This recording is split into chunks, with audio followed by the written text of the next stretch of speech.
Another episode of Out of Bounds. It is now the Week 6 prediction show. We just came off the Week 5 recap, so hopefully you could check that out over on YouTube. I am your host, Todd Fox, along with the other host of the show, Carlos in the house. Yes, indeed. As we get started here, we had a lot of games that went pretty wild last week, and we're looking to see if it's going to repeat itself. But I don't think it will, because the first game right out the poop chute is tomorrow is the Washington Woke and your Justin Fields. I can't throw more than 20 passes in a game. Chicago Bears. This is such an interesting game. I want you to take the first shot at this one. Oh, yeah, this is such an interesting game. Shut up. You didn't even try to put effort into that, dick. You couldn't even look me in the eye on that when you were looking down. Washington comes into it 1-4, sucking as usual. The Bears come in 2-3. I actually got the Bears in this one. I think Fields throws 17 times, but Montgomery breaks a couple runs. The defense is going to score a defensive touchdown. The Woke, they absolutely suck behind Carson Wentz.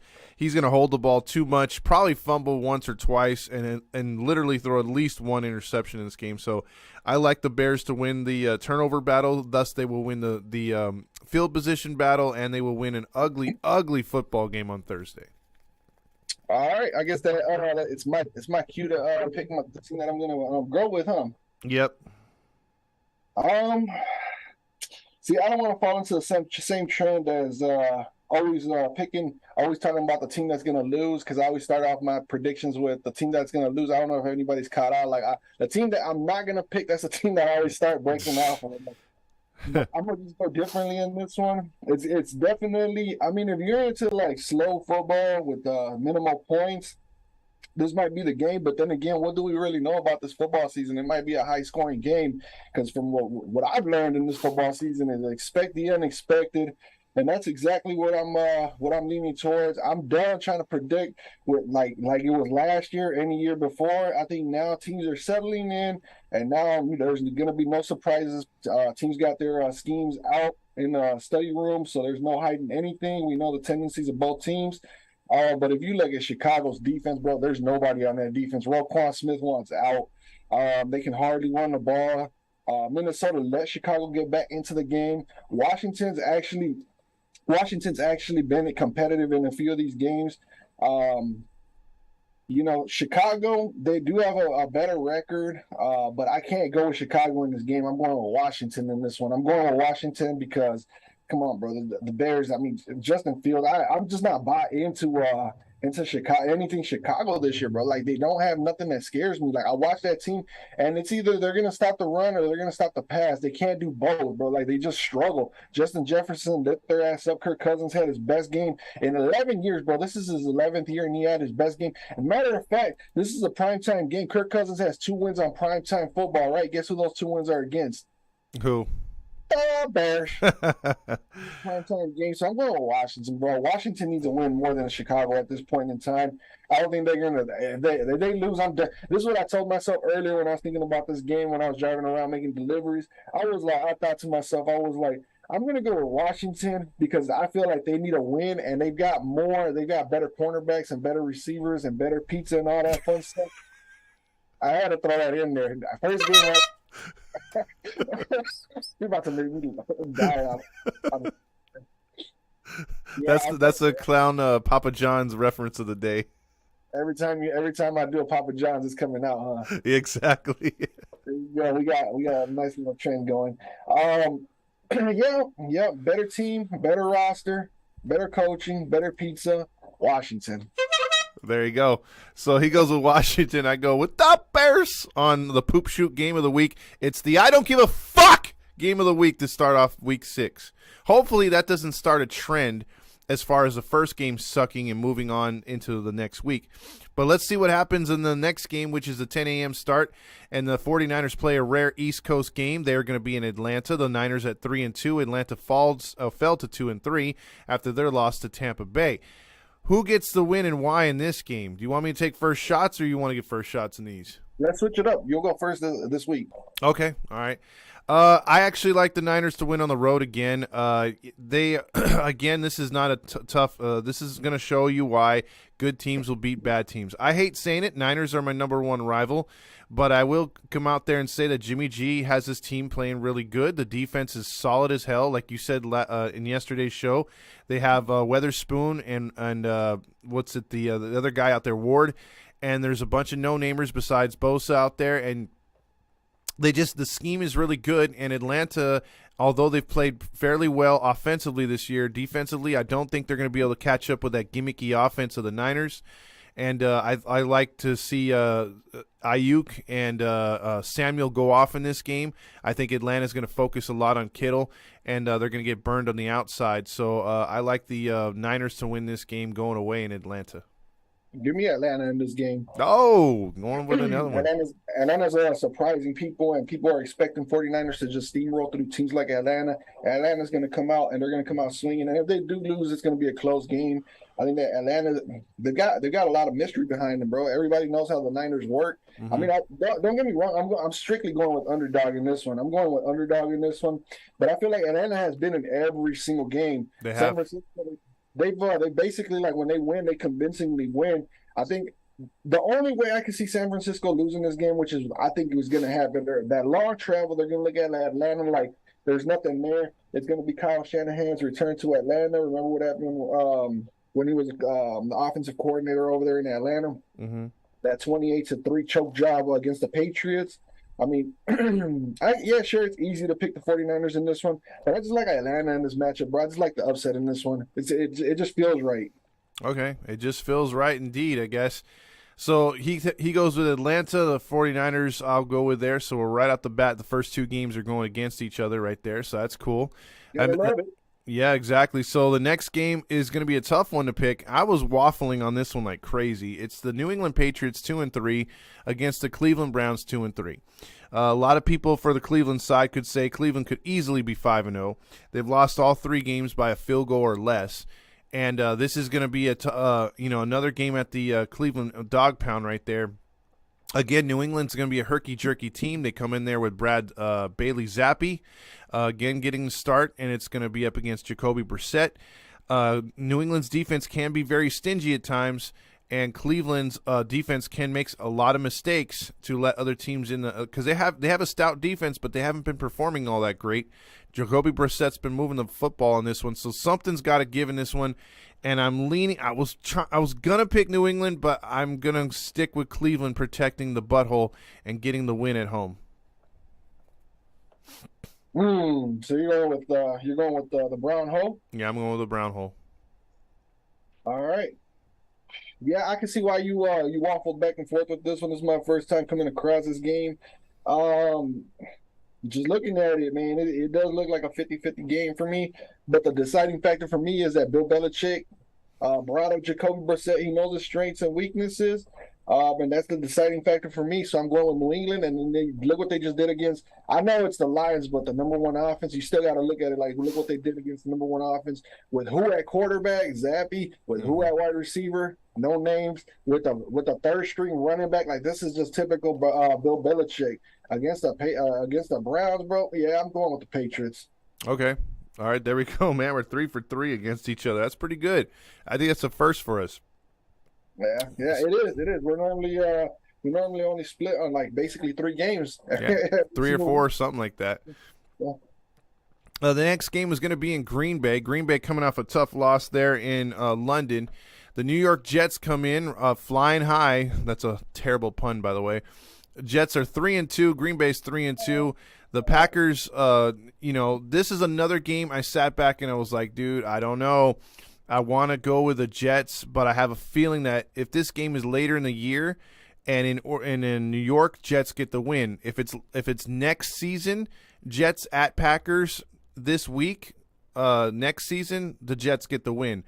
I just don't think they're quite there yet. I think defensively they're going to give Aaron Rodgers all kinds of problems. I think the Jets will be able to run the ball a little bit. And I think the MILF killer is going to make some throws, but in the end, I don't see Aaron Rodgers losing technically two home games in a row, even though that game was in London. Give me the Packers to stay above 500, to go to 4-2, Jets to fall back to 3-3, but have nothing to be ashamed of. What did you say the Jets were going to fall back to? 3-3. Think about that. They're 3-3. Is this not a good time for New York football fans? It's all over New York. You got the whole entire state. If you think about it, the Bills, you got the Giants and the Jets. They're all over 500 at this point right now in time. I don't remember the last time that's been the case. Not even going back to the 90s, I can't think of, man. Yep. It's a first in history. But this will be back-to-back weeks where Green Bay plays against New York teams too. That's kind of a coincidence too. How is it that they played against New York Giants over in London, and now they're playing against the red hot New York Jets, coming out that very impressive win? Yeah, it was against backups, but it's the first that the Jets are above 500. So anything that they get over 500, you gotta applaud them, because they surprised everybody, including their own fans at this point in time. So you're going with Green Bay in this one. We've been picking against each other, and we're going to pick against each other again. I'm going with the Jets. Oh, Jets, Jets. I like what I've seen with the Jets.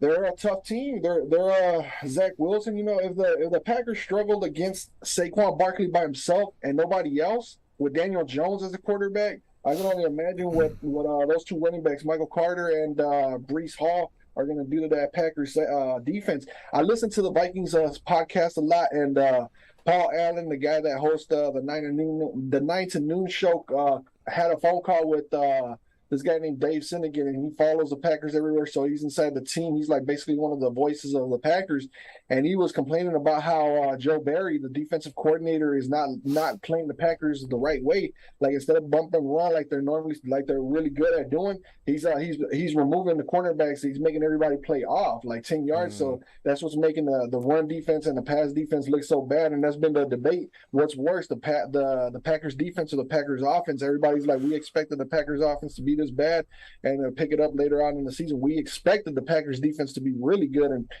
power them through into the playoffs. So I'm going with the Jets, because right now both offense and defense look pretty bad for the Packers, and the Jets, they're on the come up right now. And if the Packers play like that, because the Seahawks were employing that defense a few years ago, or 2 years ago, playing like 10 yards off the ball, that never works. It never works. So it's a prevent defense, and then Justin Jefferson week 1 had I don't know how many catches for like 184 yards. That dude, he tore them up. And then the Giants receivers were just getting open too against those Packers. Yeah, exactly. So I mean that's I think the Packers defense needs to really play hard. I mean, look, this is the tail end of the Packers run, in my opinion. I think once Aaron Rodgers leaves, either this year or the following year, that's I mean, come on, you got to fall back to Jordan Love. Oh my God, that team's going to suck. Go, though? I think he might retire, dude. I think he's had a what do you call it? What is that called again? Career? Yeah, I think he's had enough of the NFL. I think with the politics and everything else like that, I think he's almost at the end, bro. I think he is. I know, with the backstabbing of Devontae Adams, that might also add fuel to the fire. Oh, it's going to be interesting if Rodgers does retire, because it's going to show Matt LaFleur how bad of a coach he really is, because it's all Aaron Rodgers. You know that, right? That's making that team go. Oh, yeah. Then you're going to see what kind of coach he really is. Yeah, I was looking at your shirt, man. You like what's your shirt look like? Anaheim. It's an Anaheim shirt. Oh, it's an Anaheim? Okay. Yeah, I thought it was Disney. No, it's like a Disney modified. It has the Angels big A in it. Oh, okay. Yeah. So yeah, that's let's see. So that's a Packer game. So we both went against each other again right there. So that's 4 straight out the poop chute. The next game is going to be not the greatest of games. Jacksonville in Indianapolis. Jacksonville has fallen on hard times the last 2 weeks. Trevor Lawrence has gone back to playing like missing layups in the WNBA. And the Colts are the worst 2-2-1 team. Something has to give in this game, and I'm going to lean towards Frank Reich and the Indianapolis Colts to win at home. I think that they get it going just at the right time. The running game's been really terrible for the Colts this year. The blocking's been bad. They've been forced to throw the football more, and I think Jacksonville's going to make a mistake or two. I'm very disappointed in the Jaguars from last week. I really thought they would protect home, get above 500 again, and play better against Houston, but Lovie Smith's defense got the job done. And I think Frank Reich, this is a division game. They're gonna make Lawrence make a few more mistakes in this. This is sophomore year, so give me the Colts in this one to protect the house. Give me the Jaguars. Okay, why is that? Dude, they're not losing to the Colts. The Colts lost to the Jaguars last year when they needed the playoff, the win and in the playoffs, and that was right. I don't know, was it in Indy? Like, dude, hell no, dude. I can't go with the Colts, bro. It's Matt Ryan. I like the younger quarterback. I like the Barbie quarterback. I like you like calling him a female quarterback, Trevor Lawrence. I like him. I like them to get back on track in this game, divisional game. People will probably be like, "Oh, Jacksonville just lost to Houston." You got to understand, Houston was dying for a win, dude. No team is bad enough to go 0-16 unless you're Detroit or Cleveland bad. And Houston's got they've got some decent talent over there. So that loss was kind of expected from my eyes. Jacksonville's going to be on the come. They're going to be on the rebound, and this is going to be what do they call it? What's the phrase that they always use in sports? The fixed game. It's like a get right game. This is going to be their get right game right here. They're going to get right, and they're going to get back on their winning ways by taking out the Colts. Okay, we'll see what happens there, and then we'll also see what happens in the next game as we picked against each other for the 5th straight game. But I don't think we're going to pick against each other in this game. I'd be shocked if we did. The Minnesota Vikings 4-1 going against the Miami Dolphins. Miami Dolphins. Miami Dolphins are 3-2, and they have all kinds of quarterback issues. They're battling with the NFL right now with what's going on with the protocol and everything going into this game. Who's going to be quarterback? That might be a game-time decision. We're going to have to find out if it's going to be Teddy Bridgewater or the rookie in this one. I'm still thinking they're going to lead towards the rookie in this one or the third-string quarterback because of what happened with the injuries going into this one. But the Dolphins look at this game. Kirk Cousins looks really good, on fire. You got Justin Jefferson. It's Dalvin Cook. You got too many stars on offense for the Minnesota Vikings. As long as their defense can stay stout in this game, I'm predicting the Vikings to obliterate the Dolphins in this game. I think the Dolphins lose this game by at least 15 points. 15, really? Yeah. You got that much hope in the Vikings winning against bad quarterbacks? Have you not learned in the you've been watching football? Dude, think about the Vikings history, okay? I've watched the Vikings since 2004. You've watched the NFL for a lot longer than I've been around, right? I should take that back. A lot longer than I've been watching it. There she goes. Hey, I corrected it, though. I corrected it. All right.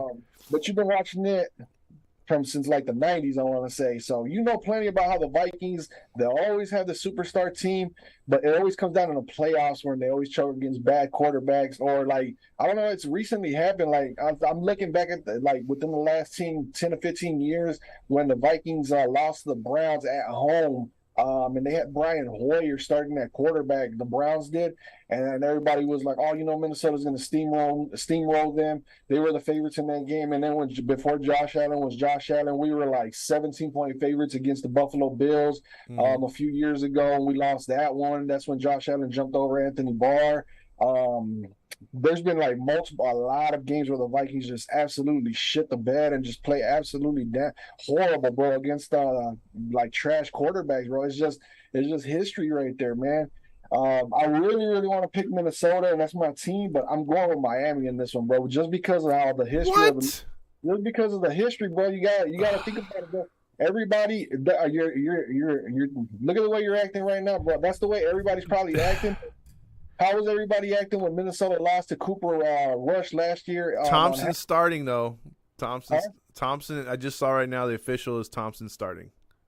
That still doesn't change my mind, bro. I've been thinking about this one. I've been wanting to go with Minnesota on this one, but man, and that's my team, bro. You know how I've loved Minnesota since Randy Moss.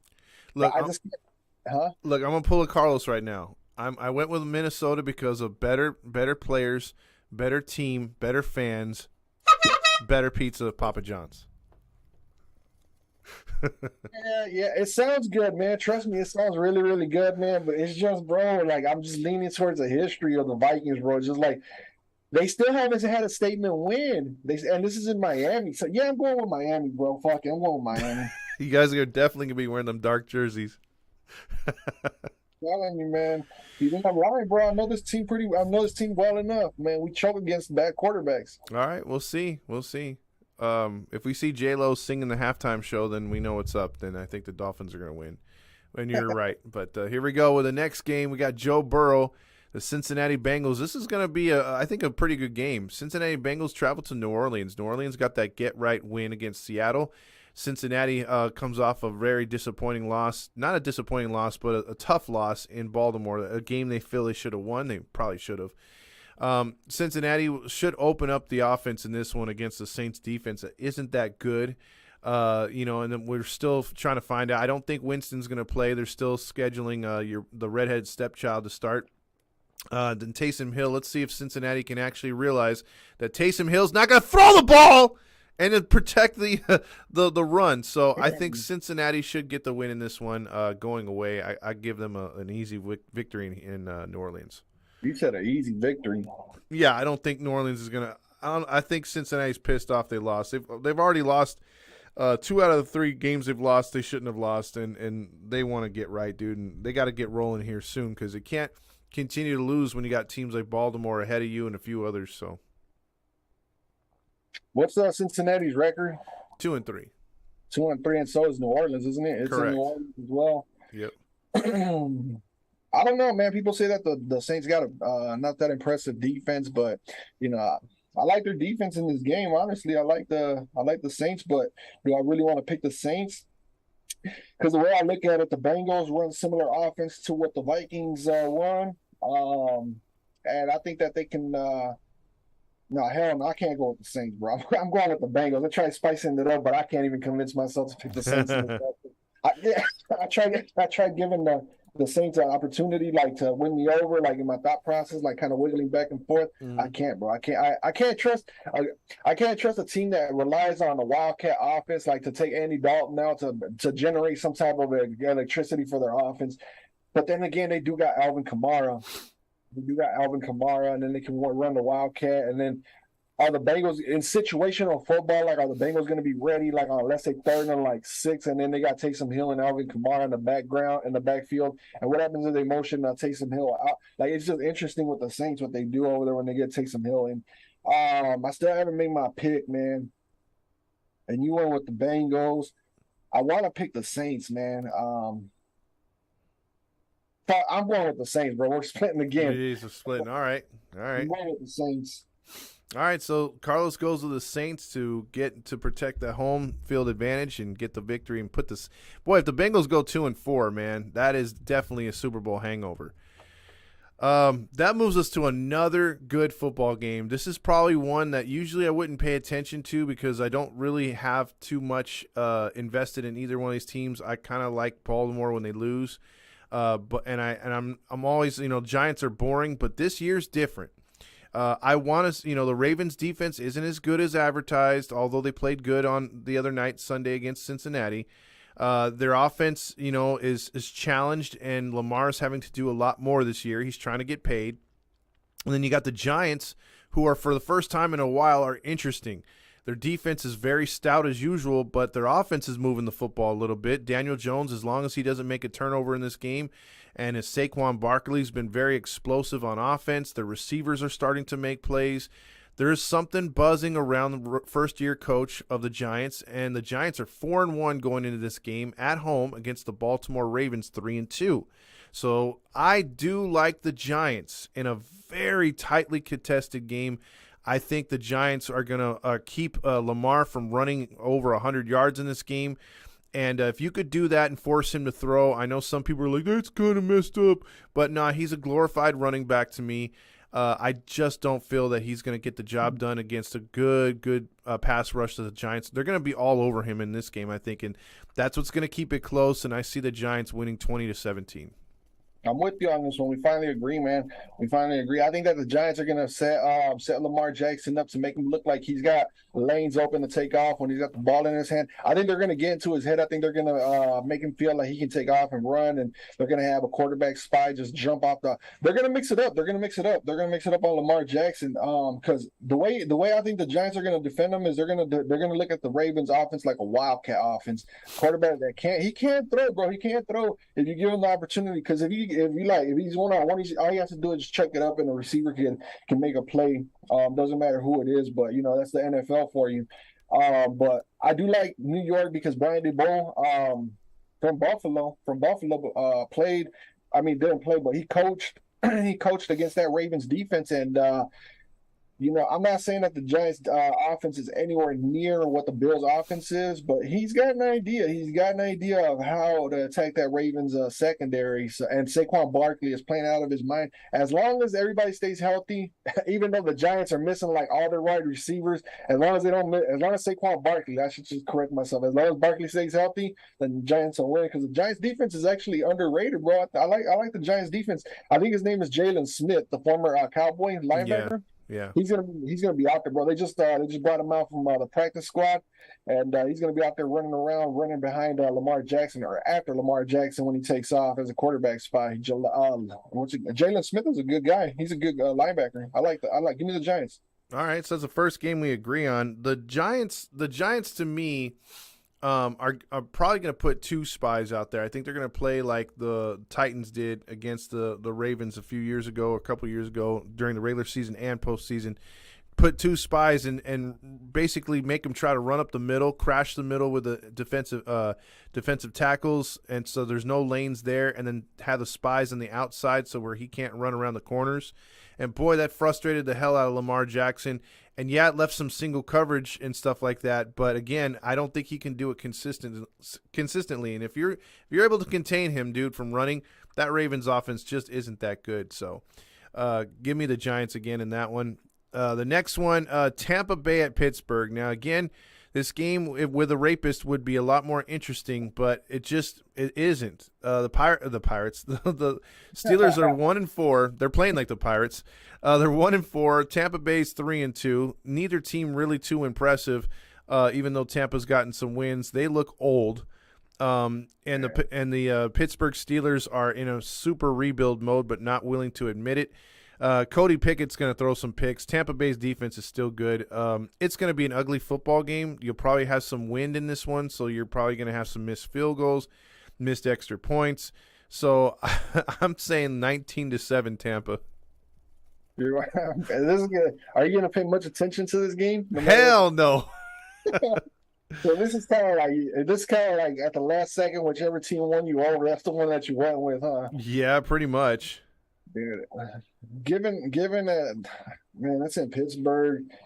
Tampa Bay hasn't really been looking impressive, but neither are the Steelers. It's at home. Steelers just got rocked, so they're going to want to improve on their weaknesses. But can they really improve on their weaknesses, bro? Do they got the players and the talent? Like, is that team ready to give up on Tomlin altogether? I don't know, man. That's crazy. I think the Bucks they're licking their chops on this one. I can see the Bucks licking their chops on this one. I don't think they're gonna want to lose to a rookie quarterback that's been struggling. Mm-hmm. I see that the Bucks got too much. They're too seasoned, brother. They're a seasoned vet team. They've got way too much football IQ over there, their knowledge over there on defense. Plus they got give me the Bucks, bro. Their IQ on defense and their wide receivers and all that, even though they're banged up and all that, I still like the Bucks to keep it to play time of possession and make the quarterback make mistakes. So I'm going with the Bucks as well. And here's a prop bet. Remember we were talking about prop bets a couple weeks ago? Yeah. Here's a prop bet for you, dude. And let's see if you take it, because I'm gonna take it. I predict that this game will be the first one to finish on Sunday morning.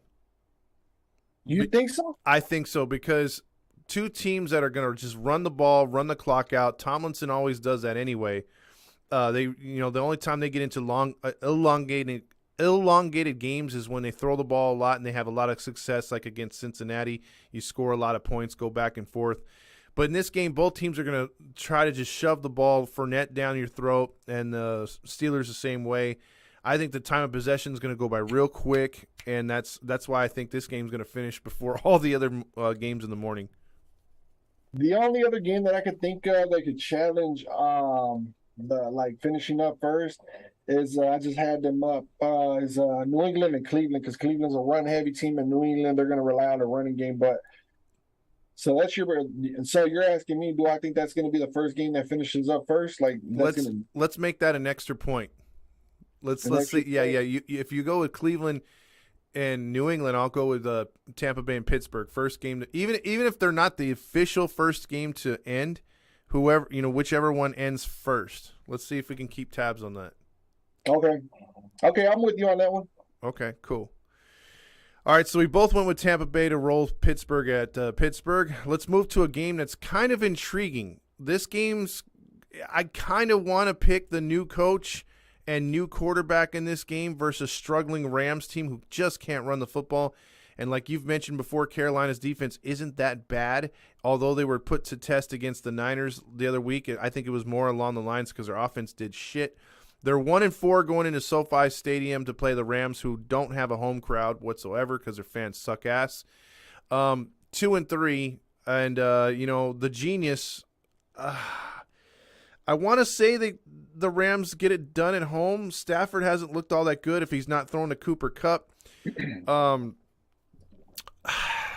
Yeah, give me the Rams in a close one. I think it's going to be one of those games like when the Rams beat the Falcons, how the Falcons came back at the end and they had to hold on. I think it's one of those. I think the Rams win, but it's very unimpressive. You think the Rams win? Yeah. Well, I got news for you. I think the Rams lose this one. Oh.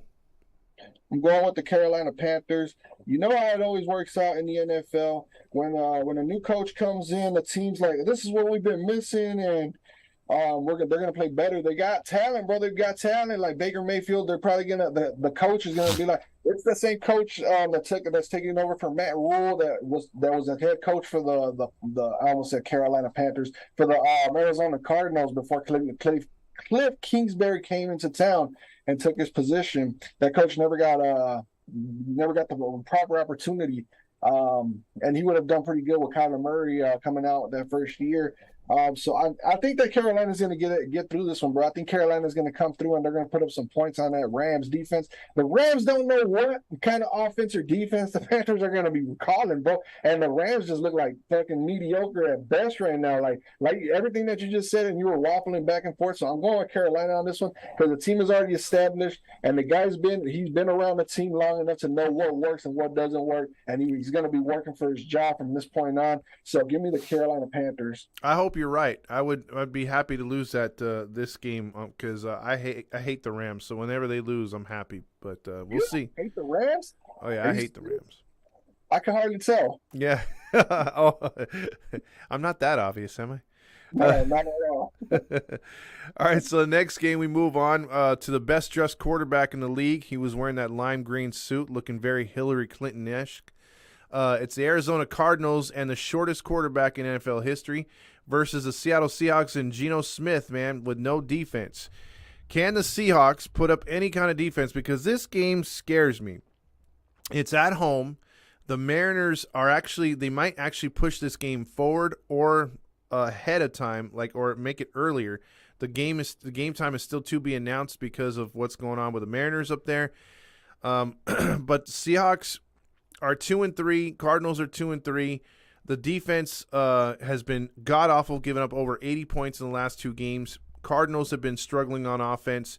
Is this a get-right game for them? Do we see the little midget run around and make a lot of plays?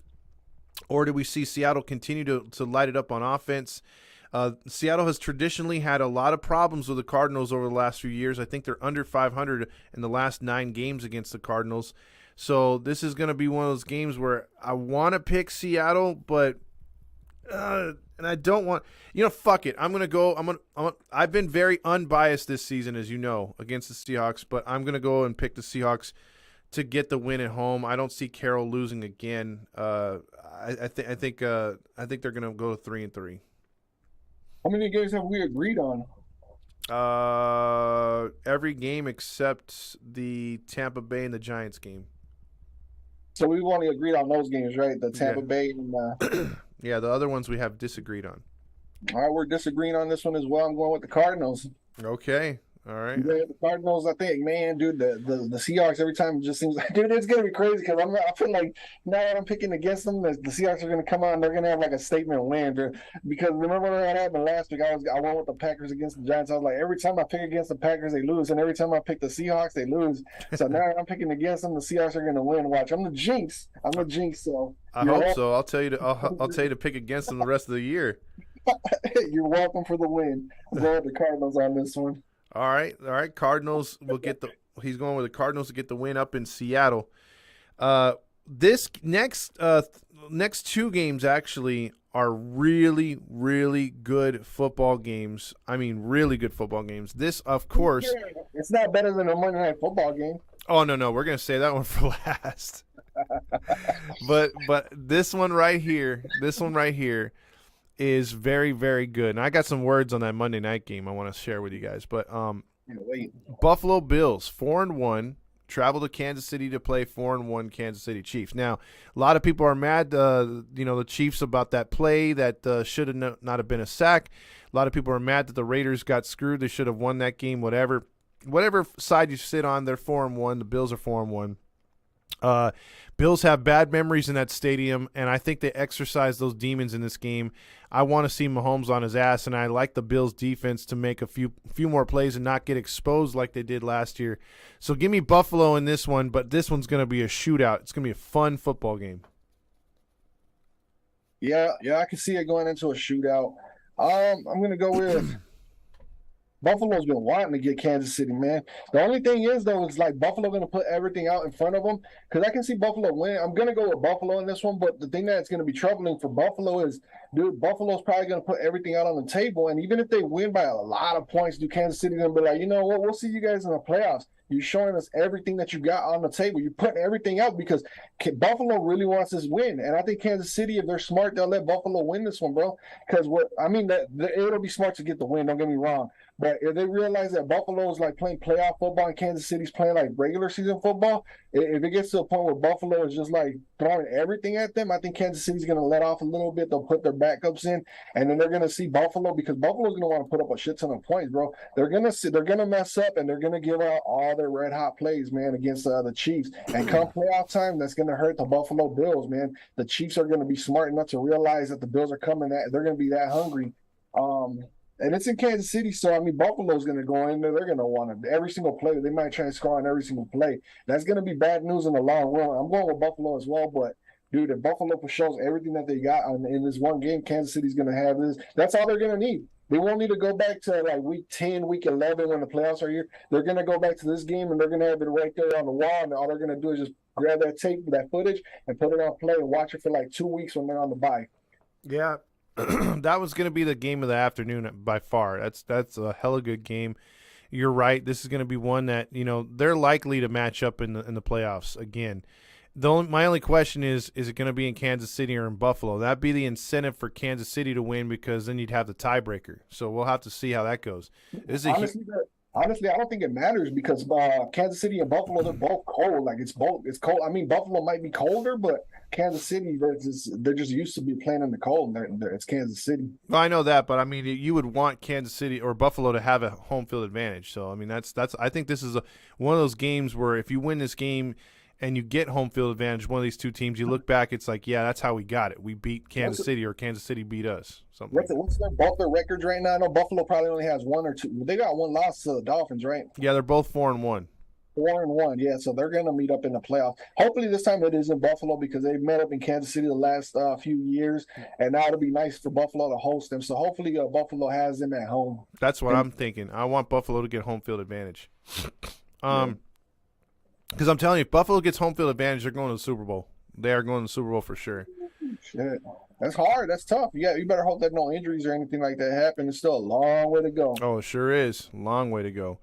The next game is another doozy. This is your boys' game right here. Dallas Cowboys. How about them Cowboys? 4-1 under 5-0 Rush as a starter, or is he 6-0? He's 4-0. I want to say 4-0. Okay. Yeah. So he's going in and he's taking over the job for Dak. Dak's still not going to be ready to play in this game. It's going to be in Philly, the only undefeated team left. And Dallas Cowboys, this is another one. We just talked about Buffalo and Kansas City possibly meeting up in the postseason later on. Well, I think this could be the same thing. This could be a battle for the division as they take game one against each other. They got another game later on. But if Philly gets the win in this one, they're going to be 2 games up on Dallas early on. That's not a kill shot, but that's pretty good leeway for you for later. But right now, I'm going to say as good as Philly is, this is a prove me wrong game for me. Like, can the Philadelphia, if the Philadelphia Philly, see, I did it again, baseball. If the Philadelphia Eagles get the win against Dallas in Philly, I have literally, I mean, I'm not saying Dallas is a great team, but they're a very good team. Yeah. And if they beat Dallas, I can't take away that the Eagles are the number 1 team in football. I got to start giving them some more love. And you know what? But I'm going to pick against them. I think Cooper Rush and the Dallas defense and the Dallas offense does just enough. If Dak was starting this game, I'd go with Philly. That's how much I feel that, you know, with a run game is really stout right now, the Cowboys. It's taking a lot of pressure off of Rush. And I think they ball control in this game, and I like Dallas. You like Dallas to go into Philadelphia on Sunday night with that ruckus crowd? Yes, sir. Yes, sir.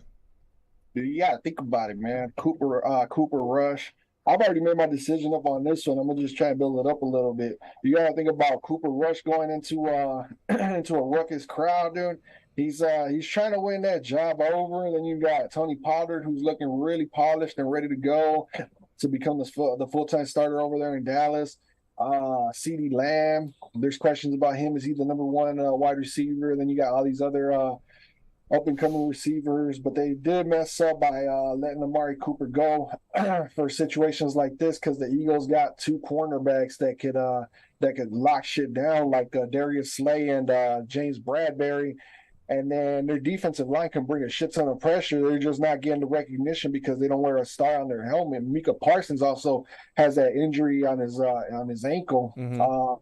Trayvon Diggs, people like it's a 50-50 coin flip. People are saying he's the best cornerback, and then there you got the people that are against that. He takes too many chances for me to call him the best cornerback. He's definitely top 5, maybe top 3 in my eyes because of the way he risks it all. And you got to appreciate somebody like that. He says, fuck that shit, I want that ball. But with all that being said, I don't think that the Cowboys got enough corners to stop a guy like A.J. Brown. They're going to try and put Trayvon Diggs on A.J. Brown, but you also got to worry about Devontae Smith, and you got to worry about Quez Watkins. And you know, the RPO, too. The Eagles got – dude, that RPO that the Eagles run is crazy, and then you got to worry about him scrambling out. Yeah, give me the Philadelphia Eagles on this one. I'm going with the Eagles. It's another opposite game right there. That's a good breakdown. Like I said, the RPO, it is going to come down to the Dallas defense. If Dallas defense plays like they have been playing last few weeks, it could be a win. If the Eagles get enough offense, their defense is stout too. Because a lot of people have been sleeping on the Eagles defense, and the Eagles defense is probably top 5, top 3 in the NFL right now.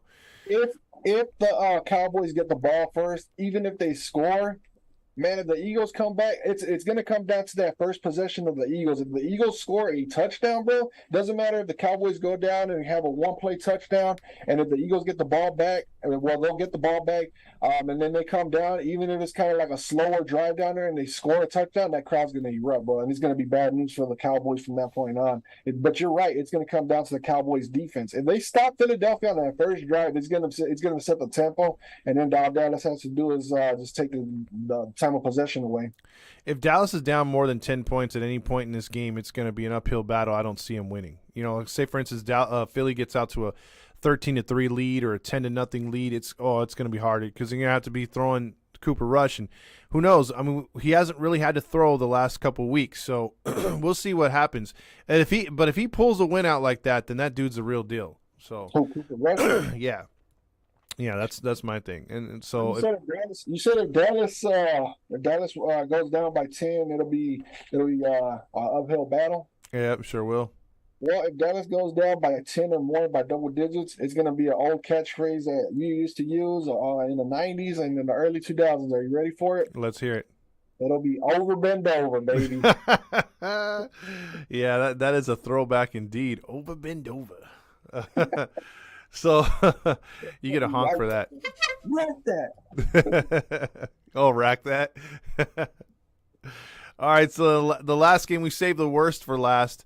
Actually, it's not the worst, but it's the Denver Broncos. Because if you haven't gotten enough of them the last couple weeks on prime time, the NFL's like, fuck it, take another. Denver at the Chargers. Last year and the year before, this would be a Denver home game. I predict there's going to be at least 40%, maybe even half, Charger fans. Charger fans have been showing up this year, so I'm happy to see that the Rams fans haven't, and that's their house supposedly. After a Super Bowl. Yeah, and the Chargers have actually, their fans have shown up like they're the Super Bowl champions. Chargers 3-2, Denver Broncos making all kinds of excuses for Russell Wilson, saying he's playing with a torn lat. I believe that's bullshit. If you had a torn lat, you would not even be able to throw the deep passes that he was throwing in that game, the last one that they lost. And then you couple that with the fact that I heard a podcast this morning with Richard Sherman and Marshawn Lynch, and that, man, if you haven't heard that, check it out. Marshawn Lynch is gold. He's actually going to be doing a segment for Thursday Night Football here coming up here.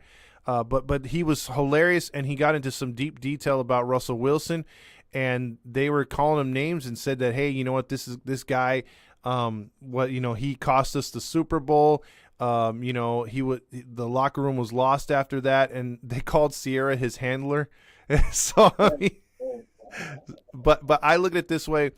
Denver is, again, going to underperform on offense. The Chargers defense is pretty good despite a few injuries that they have, losing Bosa here for a little bit. But I do like the Chargers to get a victory in this one and play much better. Denver's going to continue to suck. That offense is just ass backwards. And I'm predicting Melvin Gordon to fumble for the 5th time this year in his return to San Diego or LA, whatever they call it. I'm going to put it to you simply like this. This is a game I'm gonna watch wrestling instead of this game, bro. Honestly, I'm gonna watch Raw. I'm gonna watch WWE Raw instead of this game because I feel like even though it's a lot of cringe acting on wrestling for Monday Night Raw, there's a shit ton of that. If you love cringe acting and something to laugh at, then watch Monday Night Raw instead of Monday Night Football this upcoming week. But I'm going with the Chargers in this one, bro. The Broncos, man. I'm done picking the Broncos, man. The Broncos just look like they just look like they're just. I don't know. I don't know what to make of them. Like, are they going to wake up? Would it surprise you if they come out and put up like 50? I think it'll surprise everybody, but man, it's just like, dude, it's just like, I think everybody's going to pick the Chargers in this one for all the right reasons, dude. And then that locker room is against the quarterback, and then the head coach doesn't know what he's doing out there. Yeah, it's a mess, and you have ownership that's putting a lot of pressure on the Broncos because they just paid $2.5 billion for the team, so it's like they want a winner, and they want a winner now. And their first guy that they wanted was Aaron Rodgers. Russell Wilson, a lot of people forget that he was their number 2 option.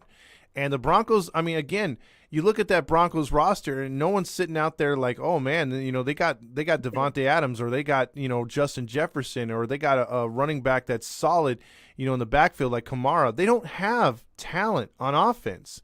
And I think it was just a bunch of fool's gold that everyone bought into. They got Russell Wilson over there. They're going to start lighting it up with that defense. The defense has been playing out of their mind good. It's been Russell Wilson in that offense because I'm not going to make an excuse for him. He's made bad decisions, bad throws, but they really don't have any weapons to help him out either. So I think they were overrated from the start this year. All right. Well, you know how you asked me for that one that bet of which game's going to finish up first? Mm-hmm. Prop bet. I got one for you. Okay. It might not happen this week, but it's going to happen at some point in this year. You might agree with this one. Okay. Does Russell Wilson get benched this game? Oh, benched this year? No, yeah, this year. Does he get benched this game because of the excuse of his torn lat? Boy, you know what? That's a good one. I could easily see that happening. Like, if he has a real bad first half and they go to the rookie, I could see that.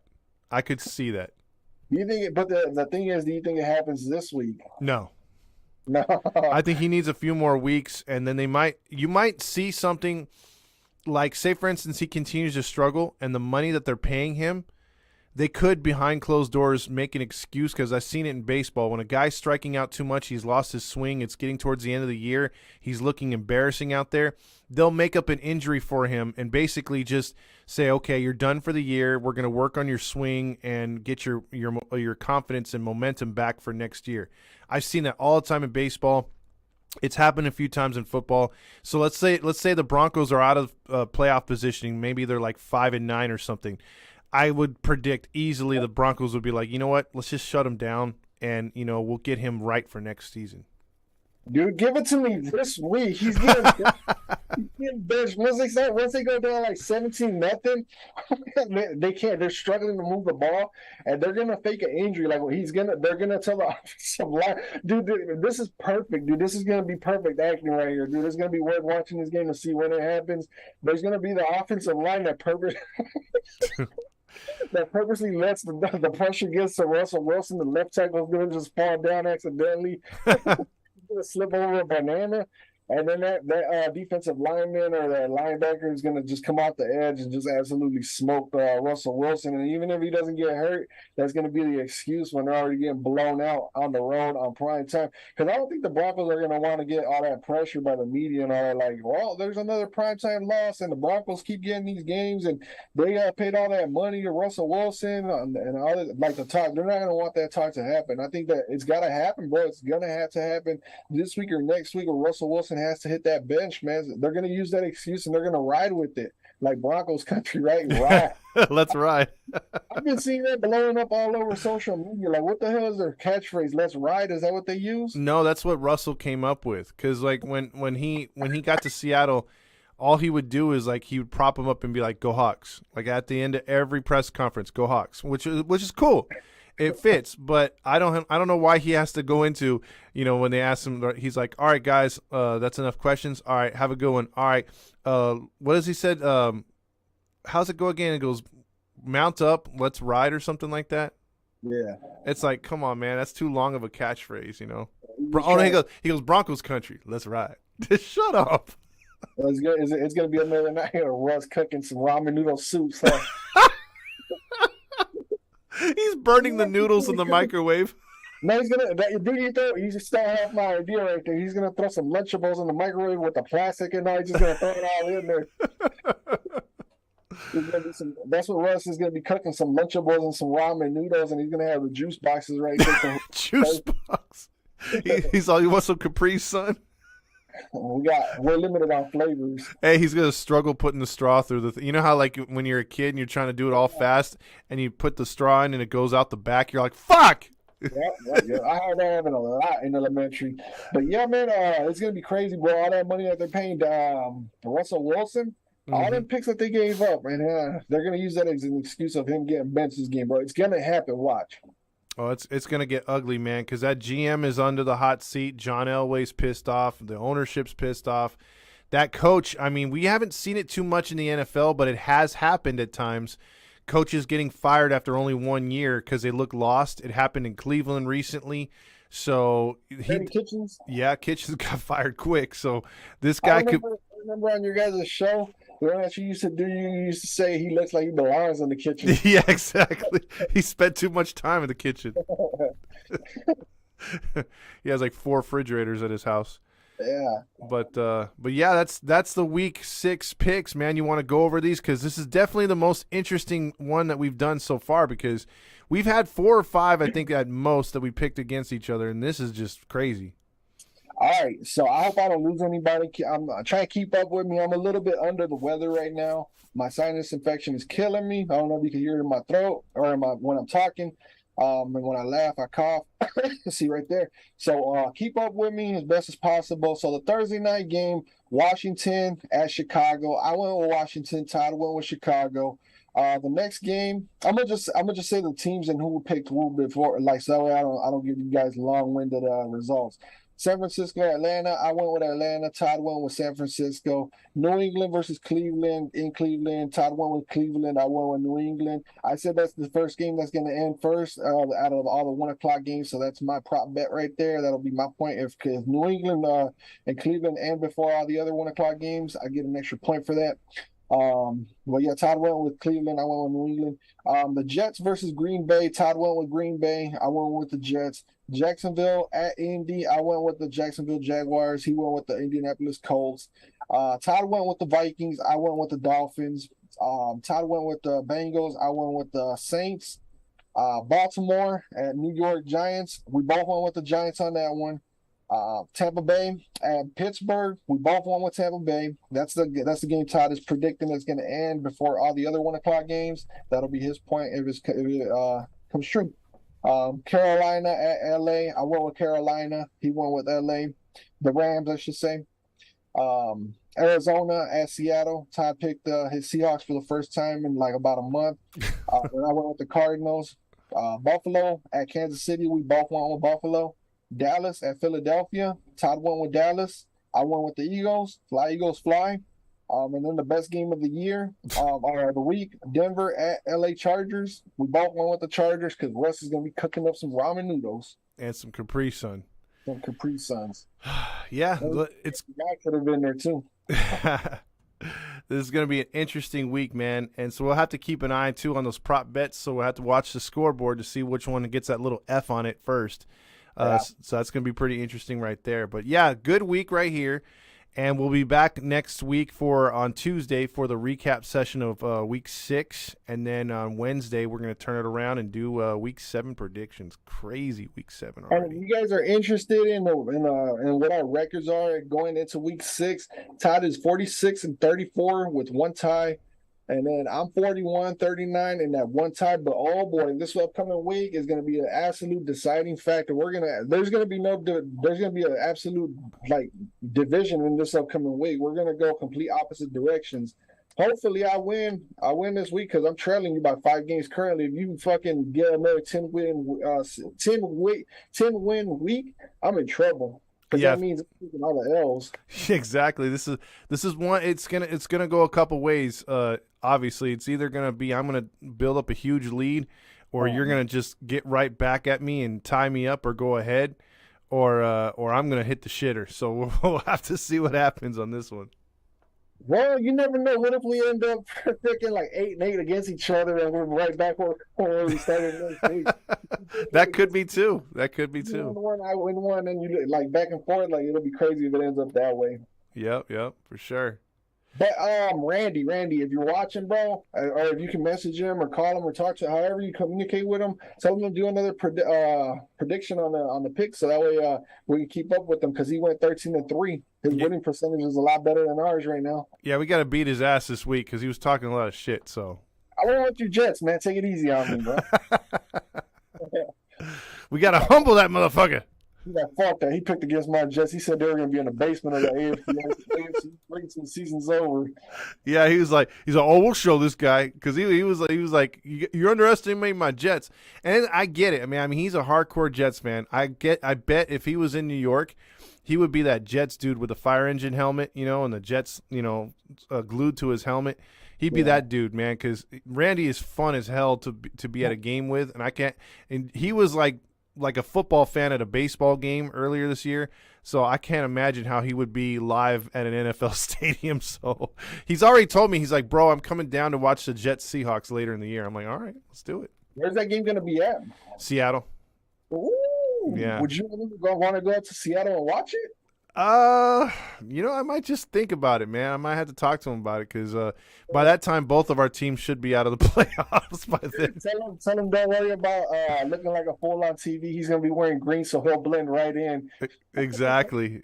But they have that gang green, though. They don't have that bright green that we do. So that should be fun, man. That would be cool if you guys went up there. Yeah, it would be. This year, man, that would be cool to watch the Jets, even as an outsider watching them watching from afar. It's fun watching teams like that have success. And Saleh has history against us, so that's where I'd be scared. But that game's going to be cold, man. I have a feeling it's going to either be rainy or possible snow by that time because I think it's in December. You should definitely go experience that game. Yeah. And I'm pretty sure the experience just watching him watch the Jets in person would be worth it. I think so, too, because that fool will be plastered before we even got in there. So we got to get him on the show. We got to get Dana for the Eagles, man. We got to get both those guys on the show. Yeah, maybe we'll do like a round table in a couple weeks or something. or just have them call in and give their thoughts on the recap for their teams. Yeah, exactly. And that's not just including those guys. We want everybody, fans of all teams, to let us know what they think about their teams, recaps if they're mad at their teams, happy about their teams, what's going on in their mind. We want to hear from all fan bases. That's what we're here for. Exactly. So with that being said, any final words for week 6? For week 6, hopefully you lose all your games except the ones that we tied on, the ones that we both picked on. And, yeah, man, all the bad luck to you. All right. Sounds good. Way to go. Go team. All right.